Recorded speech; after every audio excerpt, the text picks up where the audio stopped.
everyone. So, before we will go to our discussion, I introduce myself first. So, if I say hi, you say hello, okay? Hi! Okay, I'm your teacher for this class. I'm very happy and excited to be with you this school year. I graduated with degree in elementary education because I believe that teacher young learner is not just a profession but a passion. I love helping children learn new things, discover their talents, and grow into confident individuals. As your teacher, I promise to create classroom that is safe, respects, and fun.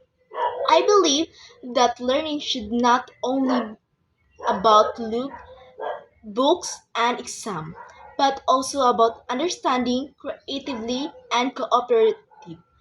In our class, everyone is important and everyone idea matters.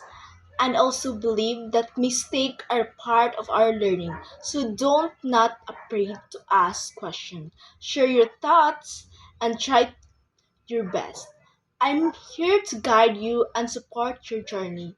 Aside from teaching, I enjoy reading, listening and music, and spending time with my family. These are my hobbies to help me stay inspired, my positive, and look forward to learning with you. Let's work together and make this year meaningful, productive, and enjoyable. Again, I am Teacher Mary. I'm so happy to be your teacher. Let's learn and grow and have fun.